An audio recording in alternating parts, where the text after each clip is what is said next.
دل کی شریانوں کو دیکھنا، اس کو ہم انجیوگرافی کہتے ہیں۔ انجیوگرافی طریقہ تشخیص ہوتا ہے، اس کے لیے بنیادی طور پر ہم ہاتھ کی شریانوں سے یا پاؤں کے ٹانگ کی شریانوں سے یہاں سے اپروچ کرتے ہیں اور ہم جاتے ہیں، یہ دل ہے، دل کی آپ دیکھ سکتے ہیں، دل کی یہ 3 جو بنیادی شریانیں ہوتی ہے جس کو right coronary artery, left coronary artery, ان شریانوں کو ہم دیکھتے ہیں اور اس کے بعد ہمارے پاس جو ہے اس کا نتیجہ کیا ہوتا ہے کہ یہ شریانیں نارمل اگر آتی ہیں تو اس کا مطلب ہے کہ مریض کو دل کا کوئی مسئلہ شریانوں کا نہیں ہے، اور اس میں کبھی کبھار بندش آتی ہے، یہ اگر مکمل بند ہو، ہارٹ اٹیک جب جن مریضوں کو ہوتا ہے تو یہ کمپلیٹ بند ہوتی ہے۔ اس سے دل کی شریانوں کی، ہارٹ اٹیک کی، انجائنا کی تشخیص ہو جاتی ہے۔ اس تشخیص والے مرحلے کو ہم انجیوگرافی کہتے ہیں۔ اس کے بعد انجیوگرافی جب ہو جاتی ہے تو ہمارے پاس 3-4 پاسبل آپشن ہوتے ہیں۔ اگر بیماری شریانوں میں نہیں ہے تو مریض کو ہم میڈیکل ٹریٹمنٹ پر رکھتے ہیں جس تکلیف کے لیے ہو۔ اگر ان میں کمپلیٹ بلاکیج ہے، ہارٹ اٹیک ہوا ہے، مریض پہلے 24 گھنٹے کے اندر آیا ہے تو اس کے لیے اگلا مرحلہ ہوتا ہے انجیوپلاسٹی۔ انجیوپلاسٹی ان شریانوں کے کھولنے کے عمل کو کہتے ہیں انجیوپلاسٹی۔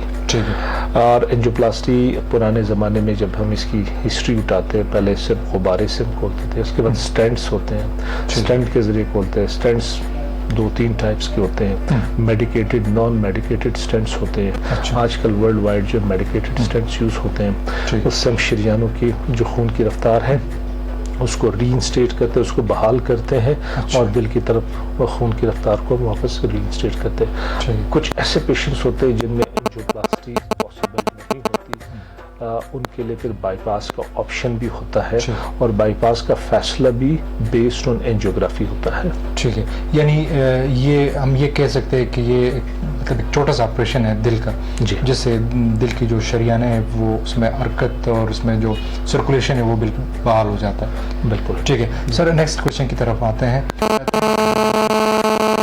اس سے بھی دل پر جو ہے وہ افیکٹ پڑ سکتا ہے، دل کو نقصان پہنچ سکتا ہے۔ بہت سے لوگ جو ہے بڑے مزے سے پیتے ہیں کہ نہیں تمباکو نوشی سے یا سگریٹ سے کچھ نہیں ہوتا، کیا اس سے بھی دل کو نقصان ہو سکتا ہے؟ بالکل، سگریٹ نوشی جو ہے میرے خیال سے ہمارے جسم میں کوئی ایسا آرگن نہیں ہے جس کو یہ ڈیمیج نہیں کرتا، اور دل کے حوالے سے تو خاص طور سے یہ دل کی جو شریانیں ہو گئی یا ہمارے جسم کی اور شریانیں، دماغ کی ہو گئی، ہاتھ پاؤں کی طرف چلتی ہوئی شریانیں، ان سب کو نقصان دیتا ہے۔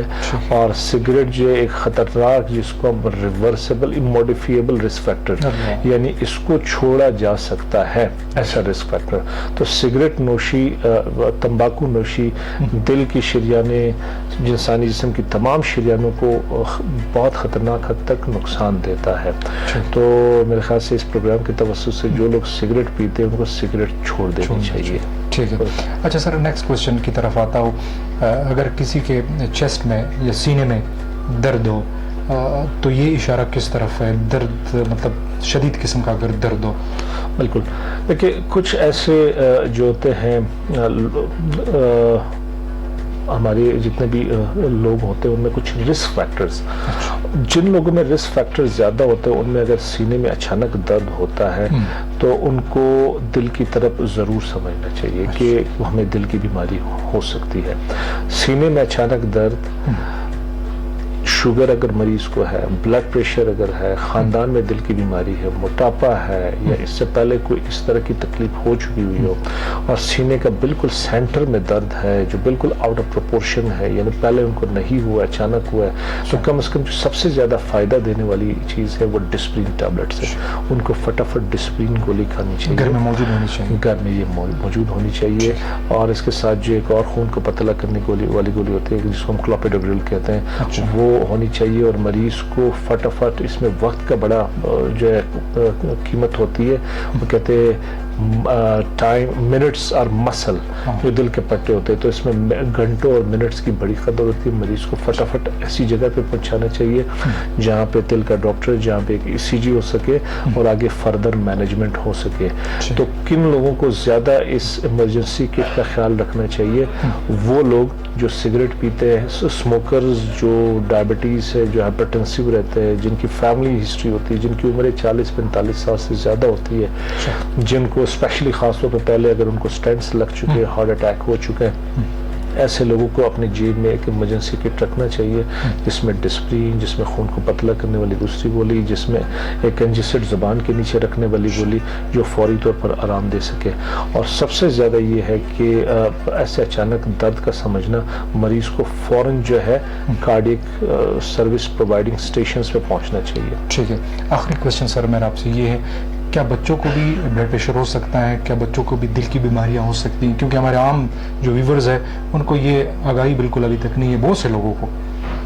جی بالکل.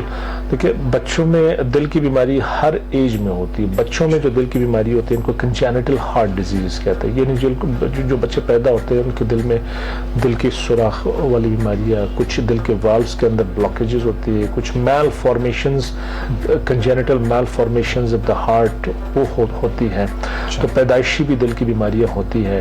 اور بلڈ پریشر جو آپ نے بتایا ایک بہت امپورٹنٹ اسپیکٹس، جن لوگوں میں فیمیلیل ہائپرٹینشن ہوتا ہے، جن لوگوں میں یہ گردوں کی نسوں کی بیماری ہوتی ہے، ینگ لوگوں میں بلڈ پریشر ایسی چیز ہے کہ جو ہر بچے کا دیکھنا چاہیے ڈاکٹر کو، ہر کلینیشین کو چیک کرنا چاہیے.